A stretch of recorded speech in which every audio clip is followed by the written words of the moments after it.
Christine, and it's entitled The Effects of Chronic Multitasking on Analytical Writing. And it received an honorable mention for Best Paper Award. So,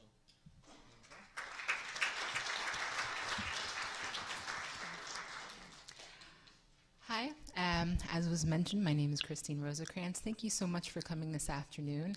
I, along with my co-authors, would like to talk to you today about the effects of chronic multitasking on analytical writing. So to begin, I would like to start with some definitions and some distinctions that are often come up when people ask me about my research. The first being, when I say that I study multitasking, everybody's like, oh yeah, you study when you're on a treadmill looking at the TV. And I say, no, no, no. That's multitasking, but I study media multitasking, which specifically refers to consuming multiple streams of information, digital media in this case, at the same time. So that would be more like if you're on your laptop and you're also updating your Facebook status while you're filling out your Kai Bingo card, etc. So that's what we're talking about today. The other distinction that I would like to make is thinking of multitasking both as a state and as a trait. As a state, it refers more to the verb when we're actually consuming these multiple streams of information at the same time. And that's the way that it's more colloquially used. But I also want to introduce, maybe for some of you for the first time, the idea of multitasking as a trait. And we probably know, a couple people who are just on their devices all the time, and maybe they're walking through the subway and they walk into somebody else who's on their device all the time. We would call those chronic multitaskers, or heavy media multitaskers in our paper. So the second question that I get a lot is whether or not media multitasking is bad for you. Is it good for you? Is it bad for you? Oh, I'm sorry. I think I got some notifications on. It's so distracting. Katherine, did you just send me a happy face emoji? That's really inappropriate. I'm trying to give a paper here. So just bear with me for a second. So is it good for you or bad for you? Well, I think we can all see it's a little distracting, right? So there's a time and there's a place, and we would like to talk a little bit more about that in the future slides. But first I would like to say that in most research traditions, we find that multitasking is considered bad for you. High media multitaskers pretty much do everything that you would consider part of multitasking more poorly than someone else who doesn't do it. So they have high cognitive loads most of the time, actually, even when they're not multitasking. Their brains are going off all the time. They have poor recall, etc. But in the wise words of Nass, we thought that it remained a possibility that future tests of higher order cognition will uncover benefits of heavy media multitasking. So our research question that we were considering when we developed our experiment was, what are the effects of chronic multitasking and type of multitasking, so whether or not you're high or low media multitasker, on writing quality. So we had 80 participants, high and low media multitaskers, and we had them in sessions of groups of 5. And ostensibly, we wanted them to believe that there was also a chat forum that was had a live feed in it. We had them write a GRE essay. We gave them 30 minutes. And at the same time, we had a form on the side where links would pop up. And those links were either irrelevant to the topic or relevant to the topic. So we can see our super uber sexy interface, yet somehow also practical. And in this case, the prompt was, the luxuries and conveniences of contemporary life prevent people from developing into truly strong and independent individuals. And they could take either side of the argument. They could be for it, they could be against it, but they had to write a well-conceived essay. And at the same time, on the side, we could see that we had links coming up. In this case, in the relevant condition, we had links that were Wikipedia articles, other things, philosophical debates about the subject. So they could go in and out of that, and we call that switching in this case. If you were in the relevant condition, you got something a little bit different. You got cats jumping in and out of boxes. This is Mario, my personal favorite.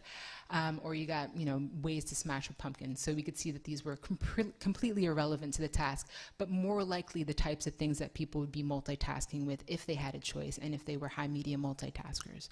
So So we found a couple of things that luckily supported some of our experimental hypotheses. Number one, we found that the more time they switched back and forth between the writing application and the browser, the less time spent writing. And this is something that we would expect, but we wanted to check it out just to make sure that we were valid in that point. We also found that the more switches, the worse the writing quality. This also seems pretty intuitive, but we wanted to, of course, make sure that this was the case. We also found that, luckily, in our experimental condition, the high-media multitaskers actually did multitask more. We determined that there were high-media multitaskers prior to the experiment, obviously, with a questionnaire that asks, what percentage of the day do you spend online? While you're online, are you also doing these other things? But luckily, we also found that they were high-media multitasking during the experiment. We were very excited about that. And we also found that, and this is just going to blow your mind, we had an interaction effect. So we found that for the low-media multitaskers, it didn't matter whether or not they were receiving irrelevant information or relevant information because they didn't really click on the links.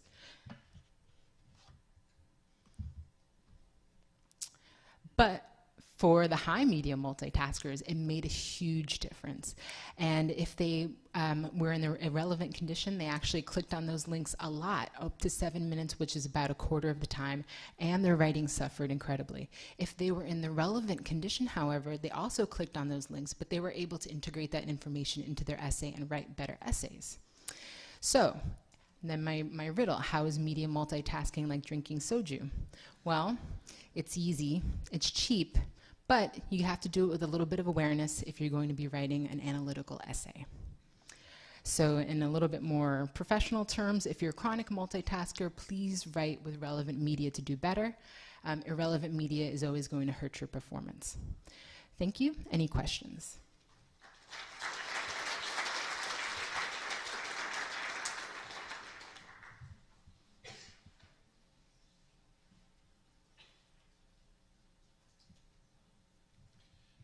Dan Russell from Google. Could you keep going back? There was a slide that you flashed over really quickly. Just keep go. Stop. That one. I'm surprised there's not a dose effect here. That is, I would expect as the number of switches goes larger, that is at the bottom line, that it would get worse and worse. But it stabilizes out at like 23 and a half. What's going on? Well, they're just switching for a less period of time. So the more that they switch, the less time that they're spending outside of the application. But so it's a binary effect, right? Between 0 and 10, you get this effect, and everything else you don't. Yeah, you would sort of assume it would be logarithmic or something, and we just didn't find that to be the case. Any ideas why? I think it was because we only gave them 30 minutes, so even if they were switching back and forth a lot, it didn't necessarily mean that they spent more time outside of the application. They felt that there was some motivation for them to actually come back. So. All right, thanks. Thank you.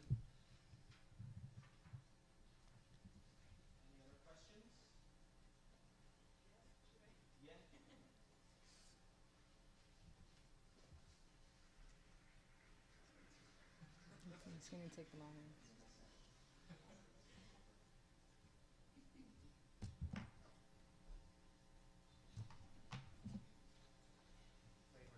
Thanks for the waiting. Hi, I'm Carla from KTH. So if I understood correctly, both relevant and irrelevant distraction links were popping up. Yeah, well, they were in one condition or the other one. So not at the same time. They either received just relevant or just irrelevant. Okay, because I was thinking that